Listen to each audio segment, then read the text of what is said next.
Hey everyone, number 46 on my list of 100 greatest songs of all time is Losing My Edge by LCD Soundsystem.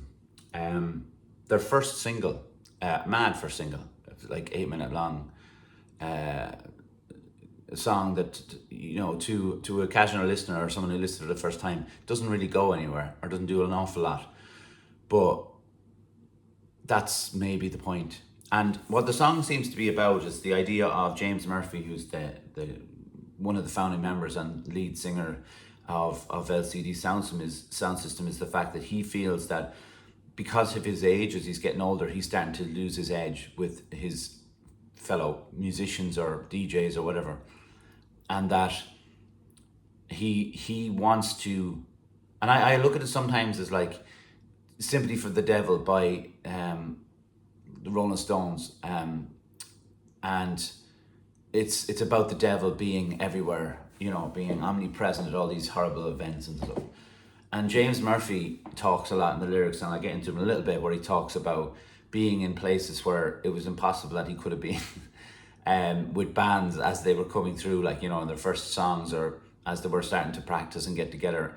And his overindulgence into how he was there from the start, and all of this generation that's coming up behind is, they don't know, they haven't a clue what they're talking about. And that's a modern thing. It doesn't have to be about music, it can be about anything. But I find this, like, it starts off with just like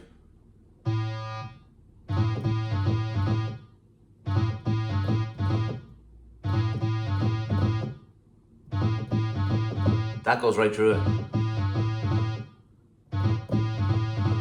Starts off with that and a drum machine, like a piece from a drum machine, very simple and straightforward. And it builds and builds, and the live drums come in. I love that about it. It's kind of the new order idea of like having a drum machine, but then having live drums come in on top of it, and you have the absolute precision of a drum machine and the slight imperfections of a really good drummer. I think his name is Pat Healy. I'm pretty sure it's Pat Healy. You have the two of them together, so there's a slight wonkiness to it.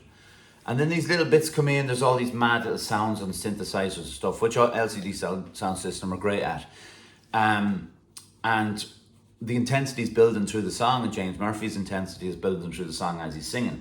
Some of the stuff he's singing about, and like I mentioned before, I'm losing my edge, the kids are coming up from behind.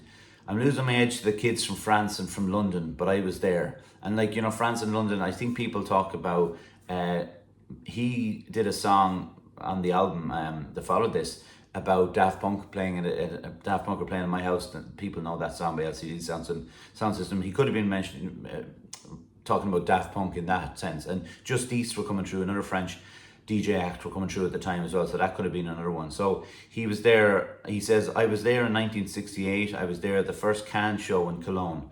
I'm losing my edge whose footsteps I hear when they get on the decks. I'm losing my edge to the internet seekers who can tell me every member of every good group from 1962 to 1978. I'm losing my edge. Another idea of like these people who come along who aren't the real musicians, who aren't like him, who have just studied, you know, and they've just looked up on Wikipedia or whatever, and they found out this thing where he's been there in the trenches through it all. And I love his frustration through it all, because I can relate in certain ways, not quite to the music side of things, but, you know, well, actually, there is this idea, and I've heard different ages, but when I first read about it, it said by the time you get to 26 years of age, you stop listening to new music and you kind of revert to the old stuff and the stuff that you already like. You don't venture outside it. Most people, obviously, not everyone. And I was like that, and I find it interesting about now when I look at the stuff that comes out. I'm the old man now that's shouting at the speaker saying, what's this crap? It all sounds the same. And you can ask the people I work with about that. To all the kids in Tokyo and Berlin, I'm losing my edge to the art school Brooklynites in little jackets and borrowed nostalgia for the under-remembered 80s.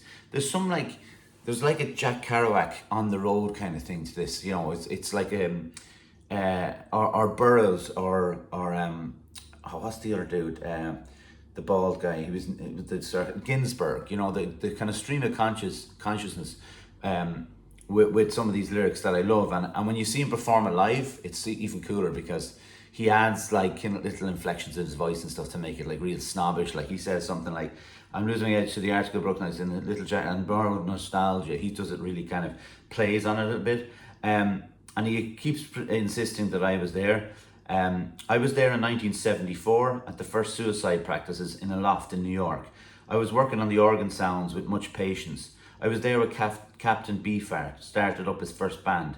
I told him, "Don't do it that way, you'll never make a dime." Captain Beefheart probably didn't. I was there, I was the first guy playing Daft Punk to the Rock Kids. I was playing in CBGB's. Everyone thought I was crazy. We all know. I used to work in the record store. I had everything before anyone. I love that. I think I used to talk about that as well. Like, you know, you could snobbish music and just say you had it all or you heard it all before anyone else heard it. My dad says that about the Kennedy assassination. Actually, he believes that he had a pirate radio on. He didn't, by the way, but he believes he had the pirate radio on and it came through and he was like the first person that no one heard about, which is very funny. So I used to work in the record store. I had everything before anyone. I was there in the Paradise Garage DJ booth with Larry Levan. I was there in Jamaica during the Great Sound Clashes. I woke up naked on the beach in Ibiza in 1988. But I'm losing my edge to better looking people with better ideas and more talent. And they're actually really, really nice. The way he says that as well in the song is brilliant because it's like his anger's kind of go. And then he like kind of drops back a little bit. So they're actually really nice. But I'm not sure if he's saying it sarcastically. But you know what I mean? I'm saying, you know what I mean about this? The Master and Marguerite is the name of the novel that this Rolling Stones based Sympathy for the Devil on, and that's what I'm getting from this. It's like he was in all these places. So he talks, "I heard you have a compilation of every good song ever done by anyone, every great song by the Beach Boys, all the underground hits, all the modern lovers tracks. I heard you have a vinyl of every Niagara record on German import. I heard that you have a white label of every seminal Detroit techno hit, 1985, 86, 87. I heard that you have a CD compilation of every good 60s cut and every box set from the 70s. I hear you're buying," this is my favourite bit of the song because it's quoted quite a bit and it's a thought process that I think most musicians go through. "I hear you're buying a synthesizer and an arpeggiator and are throwing your computer out the window because you want to make something real. You want to make a Yaz record. I hear that you and your band have sold your guitars and bought turntables. I hear that you and your band have sold your turntables and bought guitars. I hear everybody that you know is more relevant than everybody that I know." That's brilliant.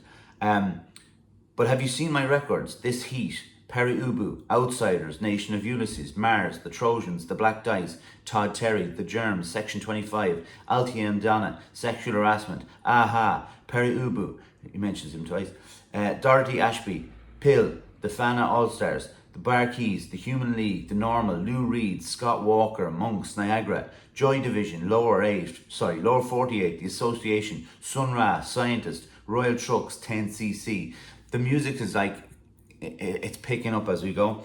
Eric B. and the Raycom, Index, Basic Channel, Soul Sonic Force, Just Hit Me, Johan Atnix, David Axelrod, Electric Prunes, GIL Scott Heron. They roar that in the live version. They kind of roar in the record. He's obviously a huge influence on them. The Slits, Faust, Mantronics, Pharaoh Sanders and the Fire Engines, the Swans, the Soft Cell, the Sonics, the Sonics, the Sonics. And then it ends up in, "You don't know what you really want." And he keeps saying that over and over again. And I don't know if that is them saying it to him. "You don't know what you really want. Like, what do you want from us? Should we be playing what you're doing or should we just playing this new stuff so we're staying away from your area?" But I think it's more him and his crew are saying it to the next generation coming up, that you haven't a clue and you don't know what you really want. And that, because he keeps playing that, "You don't know what you really want." That's really when it comes into a proper melody, and it goes out and it's. I should have learned it. Anyway, and they all sort of sing together, and it becomes a kind of a mantra, and then at the end he just says, "Stop it." And it is like, people will probably say that, you know, some of the other, All My Friends, for instance, is a better constructed song and it's got more meaning behind it. And, well, maybe not it's got more meaning behind it because it probably doesn't, but that it's got a more emotion to it. But I heard this, I had heard other LCD Soundsystem songs before this, but to me this is, it being the first single is crazy to think that this was the one, but they had to edit it down for a video and stuff, so it doesn't work edited down. I feel you have to hear the full 7.5, 8 minutes of it. But I think for anybody my age, I think it's very appropriate. You can swap it out for music to something else, but you can maybe sports, all those things, but like you're losing your edge on everything. That's the problem. I know. Yeah, so number 46, losing my edge. Thanks, bye.